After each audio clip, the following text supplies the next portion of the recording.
no Jornal da Manhã, o comentário político de Josival Pereira. Josival Pereira, bom dia. Bom dia para você, Daniel. Bom dia, Paraíba. Bom dia, boa semana para todos. Deixa eu trazer primeiro um balanço rápido da nossa última rodada de entrevistas. Recebemos aqui na rádio e também na televisão os candidatos a vice. O que é que você observa de principal foco desses candidatos que tem uma boa representação na chapa aqui em João Pessoa? Daniel, é o seguinte, os candidatos a vice em João Pessoa este ano são candidatos que eu posso dizer para você com um nível de preparação mais elevado, né? Os candidatos, eles têm realmente vida própria, quase todos têm vida própria, já têm alguma experiência, enfim, e têm noção, inclusive, de gestão, alguns deles, né? Outros não têm ainda, mas tem noção de política, tem noção de campanha, porque todos já foram candidatos a alguma coisa. Então falam bem da cidade, das possibilidades de inserção deles na administração. O grande problema que eu vi de todos é como conciliar, a palavra conciliar, que eu acho que é isso mesmo, o que eles dizem e o que eles acham que pretendem fazer, que conseguem fazer, com o que é o papel do vice dentro de uma gestão. Tá? Então, eu acho que tem, para quem não é ainda, quem nunca foi prefeito, tem uma certa ilusão. Eles conhecem, por conhecer, eles sabem, por ter estudado a cidade, eles sabem o que é preciso fazer, mas tem a ilusão de que eles podem se inserir para fazer. Nesse aspecto, eu acho que apenas Léo, que está no papel agora, ele conseguiu ter uma inserção e sabe que o papel é bastante limitado. Mas é interessante a contribuição que os candidatos a vice estão dando no debate e eu imagino que estejam dando também nas questões internas e da condução da própria campanha eleitoral. Na próxima semana, nós voltamos a receber os candidatos a prefeito de João Pessoa pelo portal T5. A gente vai trazer o calendário em breve aqui para você na Jovem Pan João Pessoa. Josival, começou sexta-feira o Guia Eleitoral, que é um momento muito esperado pelas campanhas políticas, né? Qual a sua avaliação desses primeiros dias? E ali na televisão eu fiz uma redundância, sem saber. Eu disse que o Guia Eleitoral tem de tudo, sobre tudo, para resolver tudo. Promessa para resolver tudo, né? Estou prometendo paraíso, né? Estou prometendo paraíso. Mas é o Guia Eleitoral. Agora, assim, eu sempre questionei isso. Os candidatos, veja bem, não tem da cultura popular, Daniel, da cultura popular um ditado que diz, uma sabedoria que diz assim, quando a esmola é grande, até o santo desconfia. Sim. Quando a promessa é grande, até o santo desconfia. O que a gente pode trazer para cá. Quando a promessa é grande, então o eleitor vai desconfiar.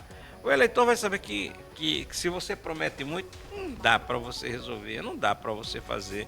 Ou você já foi político, você é político, você está inserido, então você está prometendo uma coisa que você não vai fazer. Mas eles insistem nessa promessa e tentam encontrar algum jeito de fazer, dizer, não, eu está prometendo, vai fazer, porque já fez em algum momento outra coisa.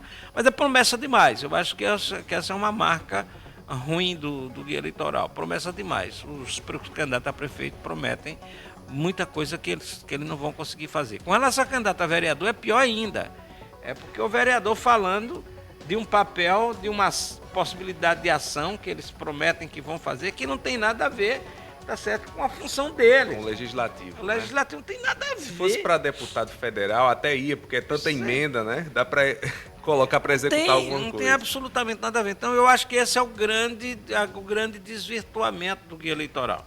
Mas o Guia Eleitoral de João Pessoa está perfeito. Está se vendo que nesses primeiros dias tenta Luciano Cartacho, eu vou pegar aqui, tentar se consolidar como o anti-Cícero por conta de projetos de governo. Ele já foi prefeito, está dizendo que fez isso e que vai repetir fazer, se colocando como contraponto de Cícero. Rui, com a propaganda agressiva, dizendo que que vai fazer, que é o experiente, como um novo, um cara que... Embora, veja bem, ele diz assim, eu tenho... A propaganda dele, eu tenho experiência, mas embaixo na propaganda diz, me dê a oportunidade de eu ser prefeito, eu nunca fui... Nunca fui prefeito. Então, entra certa contradição, mas é essa história do novo. Queiroga tentando se consolidar como uma pessoa competente, foi ministro, ligado a Bolsonaro, tentando desqualificar os outros. E Cícero aproveitando o que deu certo na gestão dele para poder ampliar a história do calçamento, que é o básico, que é o principal, eu acho que hoje, inclusive, da propaganda de Cícero. Além da história da experiência, por quê?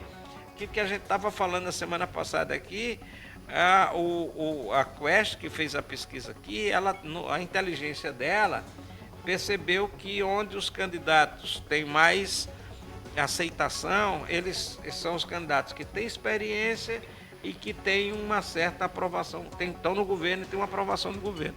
Aí Cícero tenta aproveitar. Essa primeira semana, primeiros dias, né? 3 dias a gente diz assim, porque o domingo também foi o dia de muita inserção e os candidatos apostam muito na inserção. Começa a segunda semana, eles têm que ir para o segundo passo. O que é que vai ser o segundo passo no guia eleitoral? Essa pergunta que está se fazendo. Eu acho que vai ter uma certa radicalização nos ataques, porque eles vão começar a perceber que não adianta só prometer, vão ter que tentar desconstruir o outro. E são 2 elementos importantes que a pesquisa mostrou, a Quest, que os 3 que buscam uma vaga no segundo turno estão tecnicamente empatados, e o outro elemento é que Cícero pode levar no primeiro turno de acordo com essa pesquisa. Então são 2 pontos. Por isso que vai movimentam, vai agoniar mais um pouquinho os candidatos, eles vão antecipar estratégias, vão antecipar, porque não pode deixar para a última hora, tem que essa diferença que a Quest apresentou, ela realmente tem um poder muito forte de mudar a estratégia da propaganda eleitoral. Os caras vão antecipar ataques, vão antecipar linhas de programas que eles estavam guardando para lá para frente.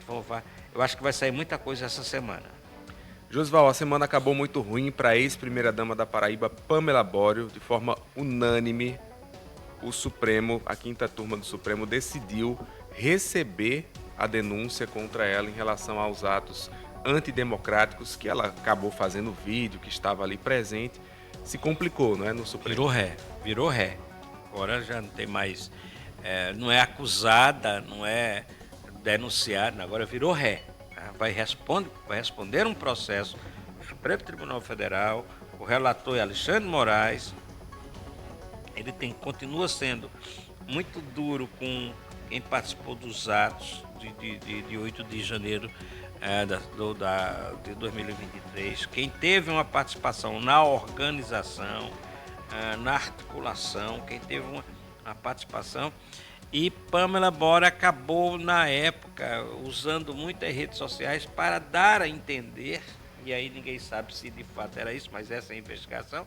Ela era uma pessoa que estava na organização, na articulação, sobretudo na mobilização de pessoas para irem a Brasília, ônibus, enfim, essa situação. E ela, na denúncia dela, ela está sendo acusada de praticar todos os crimes que estão sendo investigados, que são muitos, e que, veja bem, associação criminosa, tentativa de abolição do Estado Democrático de Direito por atos violentos, golpe de Estado, depredação do patrimônio, inclusive com a qualificativa de destruição de bem tombado, né, de bens públicos tombados. Resultado, isso dá uma quantidade enorme de penas, mas lá no Supremo Tribunal Federal, quem termina sendo condenado nesses 4 crimes está recebendo pena de cerca de 17 anos de prisão. 17 anos de prisão, que é uma pena muito grande para esse tipo de coisa. Claro que tem outros que tiram, às vezes, um desses crimes, não estava dentro do palácio, não estava... Aí as penas estão ficando em 11, 12, 13. Mas deu ruim para Pamela Borio, deu muito ruim. 5-0 na primeira turma do Supremo, agora o processo em si recebido e vai todo a análise da turma do Supremo Tribunal Federal. 3, 4 meses, isso, o Alexandre Moraes, ele conclui. Josival, vamos terminar aqui fazendo um balanço ainda da passagem de Lula aqui na Paraíba. Quem ganhou e quem perdeu com o que Lula fez e o que não fez aqui em João Pessoa e no interior do estado? Eu acho que o estado ganhou, a Paraíba, enquanto unidade da federação, alguns municípios ganharam, mesmo que não tivessem municípios, por exemplo, eu vou aqui, Cajazeiras, não era um município que tivesse na programação direta de Lula. Acabou sendo surpreendida Lula anunciando um aumento do número de leitos do Hospital Universitário de Cajazeiras, né, que me parece 42 leitos, 45, vai receber mais 65 leitos, então vira um hospital com 105 leitos, é uma estrutura já interessante, é um crescimento razoável para lá. Mas outros municípios que tinham unidades do IF, Instituto Federal da Educação, esse de Alagoa Grande, Margarida Maria Alves, que ganhou.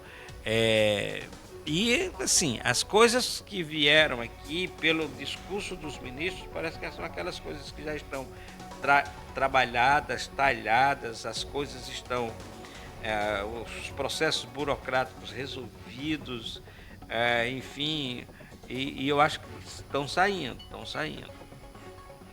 Eu vi o anúncio do ministro das Cidades, Barbalho, e ele diz, não sou muita coisa, enfim, que está em andamento na Paraíba.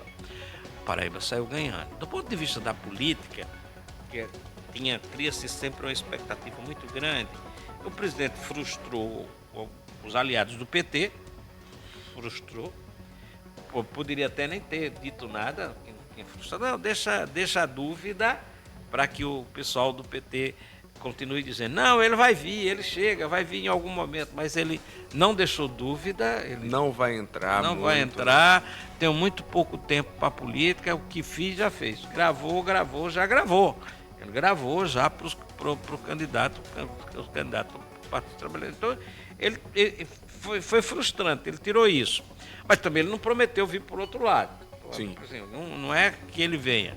Agora, o desenrolar dos acontecimentos, a forma como ele sim, eu estou usando duas expressões. Ele colou e se deixou colar, né? Por João Azevedo, ele colou. Todos os atos foram com o governador muito próximo, ele se referindo ao governador sempre, o governador João Azevedo. E ainda no discurso dele de encerramento lá das coisas, ele tirou um trecho para fazer um elogio público muito forte a João. Eu acho que... E ele diz assim, né? Não conhecia o João. Então ele coloca que hoje está mais aliado a João porque sequer conhecia o João Azevedo. E dizendo que o governador está pronto para tudo, sempre que pede, o governador está pronto e tal. E o governador aproveitou, tem uma certa, se você for olhar, o governador, no discurso dele, tá, na história, o governador aproveitou para fazer